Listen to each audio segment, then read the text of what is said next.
Hello everyone. We were studying the practical geography of 12th class. This is first chapter and we are here at the second point, that is interview. Okay.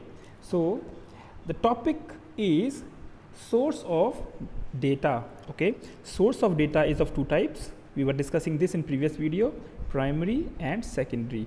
Primary means we are taking the data from direct sources, okay, first hand sources, okay, either we are going to the field or we have a direct conversation with the respondent. So this is called primary sources. Secondary means we are taking data from other sources, okay. So this is the primary and secondary sources. So interview comes in primary sources. So what we do in interview, actually we interview the people, okay, we in reality interview the people and ask the information about them, okay, their livelihood, their socio-economic condition, any information which we want we can take from direct interview. So what is this? In this method, researcher gets direct information from respondent through dialogue and conversation. However, interview must take the following precautions while conducting an interview with people of that area. It means, so as I have told you that it is the information which is taken through dialogue and conversation, okay, and there are some precautions which we should have follow while taking interview of person. Okay, so what is the first precaution? A precise list of items about which information is to be gathered from the person interviewed to be prepared. It means, first of all, we should have a list of questions, list of information we want to seek, okay, from the people. It is not like we are going without the list and we are asking whatever there is in our mind, whatever is coming at that time. It's not like that, but we have to be a very systematic questionnaire, okay, with us, okay, or schedule with us which we want information with, okay. Second point is, the person involved in conducting interview should be clear about the objectivity of the survey. What it means? The objectives, the aims of the survey should be very clear in our mind. For what we are asking information, okay, what is the objective, okay, what we will do with that information, okay. So these are the things which we should take into consideration. Third point is, the respondents should be taken into confidence before asking any sensitive question and he or she be assured that secrecy will be maintained. This is the very important, okay, for guidelines to be followed. While we are taking any sensitive information, we should take the person into confidence, okay, like we should not, like we are going to the house of a person, we are asking, and the first question is we are asking very sensitive question. Suppose any area which has disaster, which has faced disaster, suppose earthquake occurred to an area and we are going to that earthquake hit area and we are asking about the damage they have suffered, okay. So it is not a good method of asking information. First we should have some sympathy, okay, that has happened very bad, okay, and from where you are, what's your name, everything else. Then we should ask about the family. Suppose some casualty has been done in his family members, his wife, his children, okay, has died, and we are asking about them directly, okay. We can ask, but after some time, okay, when we can make him comfortable, then we can ask this information. Then next one is, the language of the question should be simple and polite so that respondents feel motivated and readily agree to give information. It means we should ask in a very simple language so that he can understand, and we should ask very politely so he should feel comfortable, okay. He should feel us as among themselves, okay. He can connect us, so that we should ask very politely. We should not show that we are literate people, okay, I'm a researcher, so we should not show such attitude. Then avoid asking any such questions that may hurt the self-respect of the religious feelings of respondents. Yeah, so information related to religious feelings, religious practice or self-respect should be asked very, very carefully, okay. Next, at the end of the interview, ask the respondent while what additional information. Okay, it means after the end of the interview, we can ask the person any additional information if he want to give us, okay, voluntarily, any additional information which we have not asked him, that also we can take from the person. The next is pay your thanks and gratefulness for sparing his or her valuable time for you. It means every person is busy in his or her own life, so we should thank him or her for giving information, for giving time, okay, for our survey. So that is the some basic guidelines while we are conducting a interview or survey, okay, in the field. So the next is questionnaire and schedule. Okay, so questionnaire oblique schedule. In this, what happened? In this method, simple questions and their possible answers are written on a plain paper, and respondents have to tick mark the possible answers from the given choices. Okay, what happened? Questionnaire. Okay, questionnaire में क्या होता है? We can give the questionnaire to a person, okay, and instruct, okay, and guide them to write, to make a tick mark. Okay, for example, suppose we have given a questionnaire to a village person, and asked him to fill the form. It's like a form, okay, and then in that form, in that questionnaire, the information related to his life, suppose what is the source of water supply, okay, in his locality. So what will be the possible options? Hand pump, okay, or tap water, okay, municipal water, okay, submersible, okay, and canal, river, well. So these things are mentioned, and whatever the source will be of that person, he will tick mark in front of that option. So this is called as questionnaire with tick mark, okay, with multiple choices, multiple options. He can tick mark whatever he is feeling like, okay. So this is the first thing. Then at times a set of structured questions are written and sufficient space is provided in the questionnaire where the respondent write their opinion. Okay. One thing more is that somewhere questions are open, questions are there, space is provided.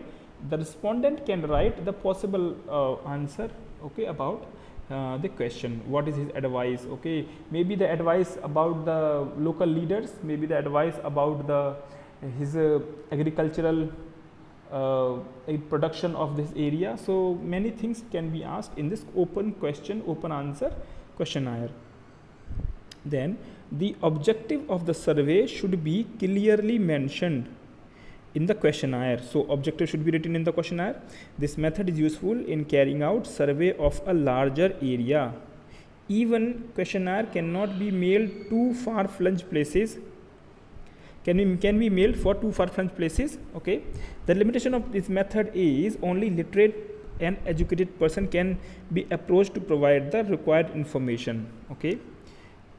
So इसमें क्या होता है कि we can also with this method, okay, with this method of questionnaire, we can also send the questionnaire to very far areas, okay, and many people at one time, because in this what happened, people fill the information. You need not to go like directly to the person. You can send your questionnaire to the person, and they can write and they can send you back through email, through WhatsApp, or any other medium. You can share the questionnaire and they will return back to you after filling that questionnaire.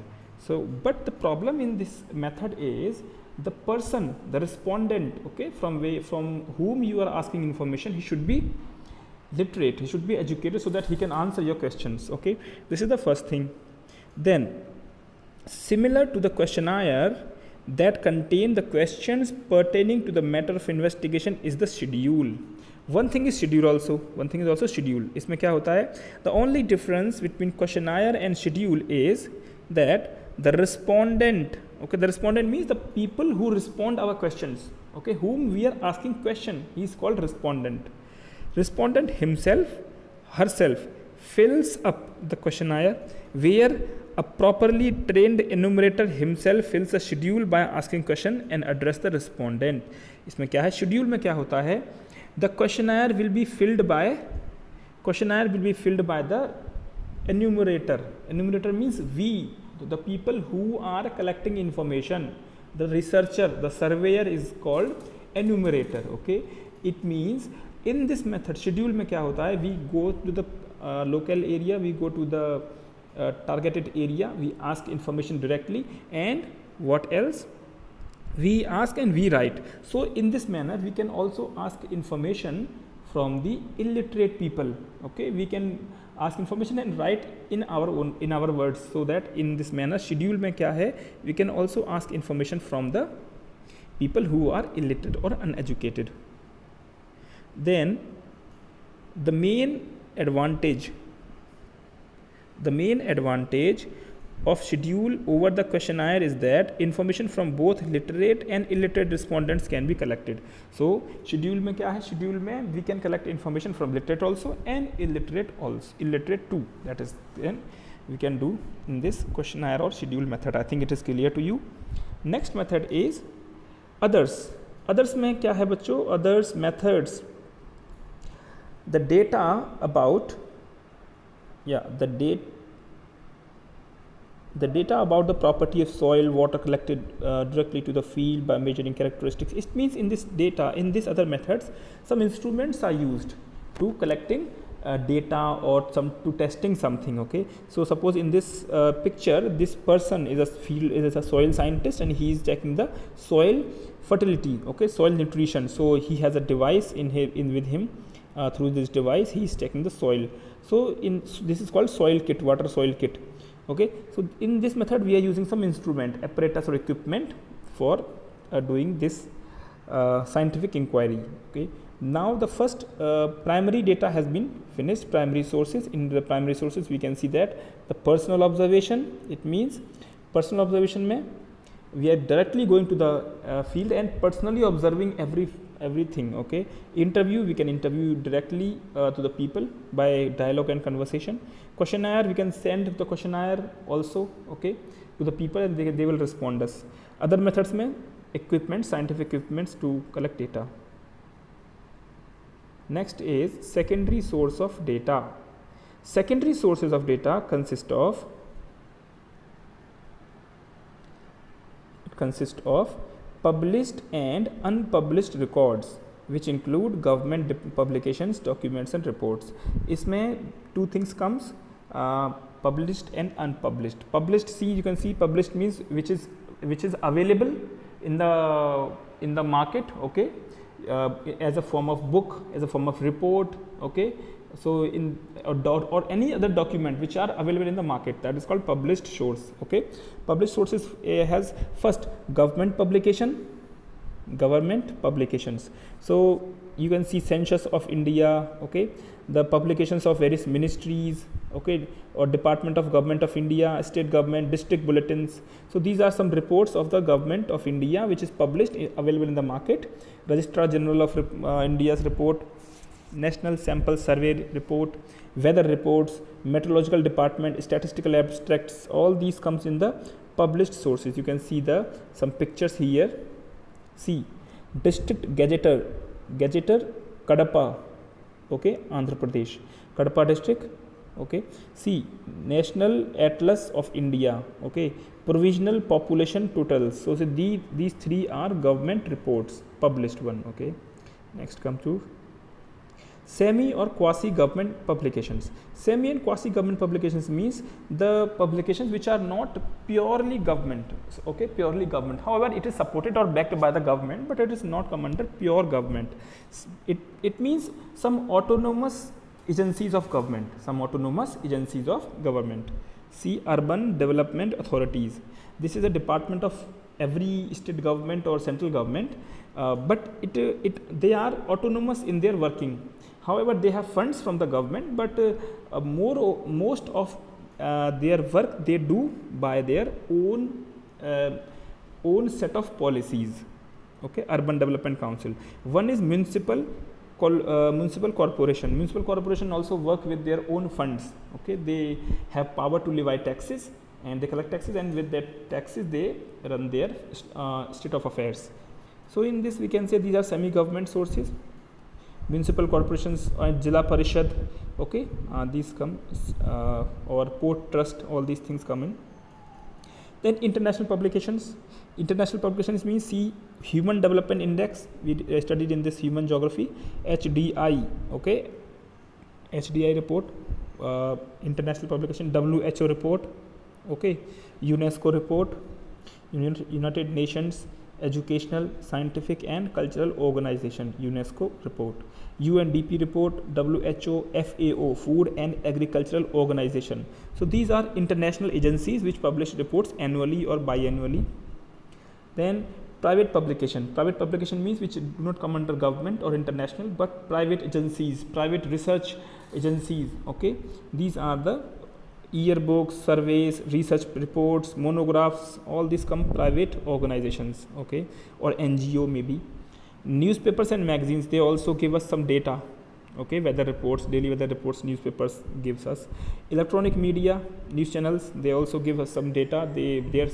Their own researchers, okay, when you can see the news reporters, they go field, okay, then they collect some data and they can publish data in that news channels.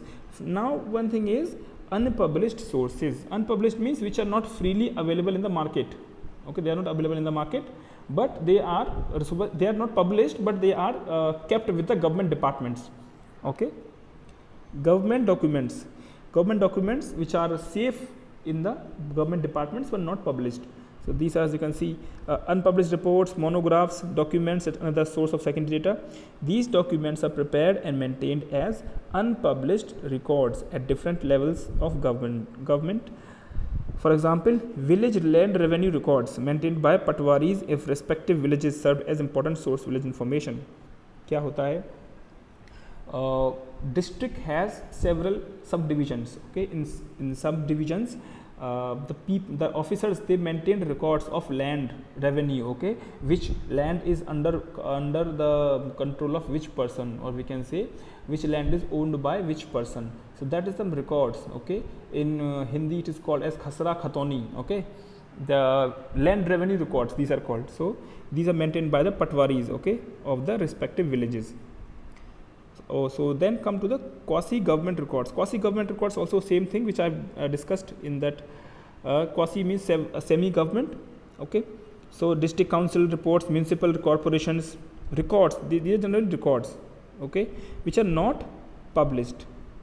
Then private documents means NGOs, trade unions, companies, political or a political organization, and residence welfare association. Then come the tabulation and classification of the data, okay, tabulation and classification of data. So the data collected from primary or secondary sources, initially what jumble information, okay, whenever we have some data na, it is generally in the raw form, it is called as raw data, okay, raw data. Any data which is not organized, okay, it is called as raw data. Then so we have to summarize. First we have to summarize the data into statistical table, okay. Systematic arrangement of data in columns and rows. We have seen that data is whenever we have given data, it is in the form of this. Suppose data of agricultural production, so this will be like that, okay. क्या होगा? Suppose in a year 2016, okay, 2016 in India, rice cultivation was, okay, this is crop, this is production, rice was 300 million tons, okay, just a raw example, this is not a true figures, just a raw example. Then wheat, 500 million tons, okay. Then cotton, okay, then suppose 60 million tons. So what, this is the tabular form, okay, column is there, row is there. So this is the form of data compilation, statistical tables. Then come here, data compilation and presentation. So first thing is absolute data. Absolute data में क्या होता है? Data is given in numerical values in their true numbers, it is also called as raw data, okay. See क्या होता है true numbers में? We can see this example, very good example is given. This is an example of India's population in 2001, okay, in 2001. India का what was the total population of India in 2001? 1 billion, okay, 2 crores 70 lakhs 15,247. Just exact and numbers in numbers form, that is called absolute data. All these are in numbers, we can say all these are in numbers, so absolute figure, okay. Second one is called percentage. Percentage or ratio. Percentage or ratio you all understand very well. Percentage means percentage of anything, okay. Suppose in class 12th, okay, how many students got more than 80% marks, okay. Suppose 50 students were in the class, okay, and more than 80% marks got by 30 people, 30 students, okay. Then this is ratio, this is not absolute number, this is ratio, okay. And into 100 कर देंगे तो क्या आ जाएगा? 60%. So this is in percentage form. While 30 by 50 means 0 to 0 cancel, 3:5. This is called 3:5 is called ratio, and 60% is called percentage. So this is called percentage and ratio. Understand? So this is not in absolute figures but percentage and ratio. So this is the example here. You can see this example is about the literacy rate of India. Literacy rate of India from 1951 to 2001. In 1951, India's population, the literate people in India were 18.33% in 1951. This is in percentage form, okay. The formula क्या है? The total literacy divided by total population into 100. So total population का 18.33%. Then males were 27.16%. Females were 8.86% of male population. This is of male population, this is of female population. So 27.16% of male population and 8.86% of total female population. So this is called percentage and ratio. Next is index number.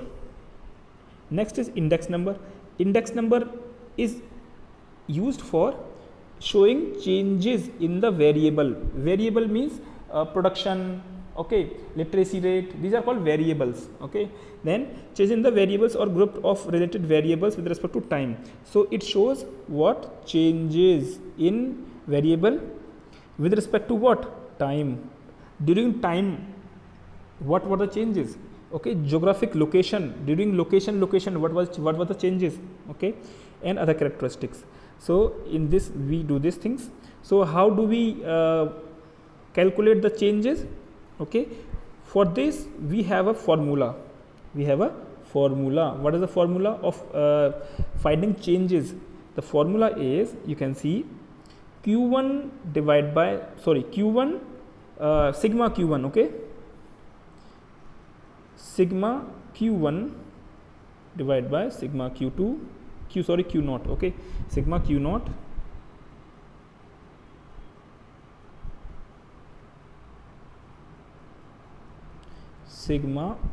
naught into 100, okay. This is what summation Q naught is equal to the base year. You can see here Q naught equal to total of base year production. In this method we have to take a base year, okay, we will take a base year. So on that base year production basis we find changes in the production or anything. So Q naught is equal to base year production and Q1 is equal to current year production into 100. Now there is a very good example is given here. So क्या example है? For example, table 1.3 shows production of iron ore in India and changes in index number from 1970-71 to 2000-2001, taking 1970 and 71 as a base year. अब see, this is base year, okay, for all three. This is for all 3 years, this is a base year, okay. Now so remember the formula, sigma Q1 sigma Q naught into 100. So Q1, suppose for this particular 1970-71 के लिए same होगा, okay, Q1 भी same, Q naught भी same. Q1 what will be Q1? 32.5 is equal to production. So 32.5 divided by 32.5 into 100 is equal to 100. But for the second one, see, for this one, this will be the Q1 Q naught sigma, okay, into 100. So Q1 will be this, but Q naught will be base year. Base year क्या है हमारा 1970-71. This is base year. So this one divided by this one. See, this one divided by 32.5 into 100. So 130 index number. Same for 1991 के लिए. Base year will be same in every case. So production in base year is 32.5. That's why in every case we are taking base year production is 32.5 and 32.5. So this is the formula, and here 100, 130, 165 and 207. This is the this thing. Now come to processing of data. Okay, how to process the data. Audio Amigo powering on. So how to process data means, so what we discussed now, raw data we have given. First we have to group the data. Into the statistical table. Then we can process the data and we can calculate we can apply some formulas. So this is an example. In this table, a score of 60 students in geography paper is given. Okay. In this, so क्या होगा कि 60 students, see, these are 60, 1, 2, 3, 4, 5, 6, 7, 8, 9, 10 columns, okay, 6 rows. So this is a jumble of information, okay, so you have to make a very hard effort to understand the data. It is very, very difficult to understand the data, how much students got how much marks, कितने fail हैं, कितने पास हैं, कितने के marks अब 70%, अब 90% हैं. Very difficult है. इसको कैसे ठीक करेंगे, इसको कैसे अरेंज करना है? The method lying in this grouping of data. Okay, so I think this video is going to be long, so okay, then, see you in the next video. So till then, goodbye. We'll discuss in next video how to process the data. Okay, thank you so much.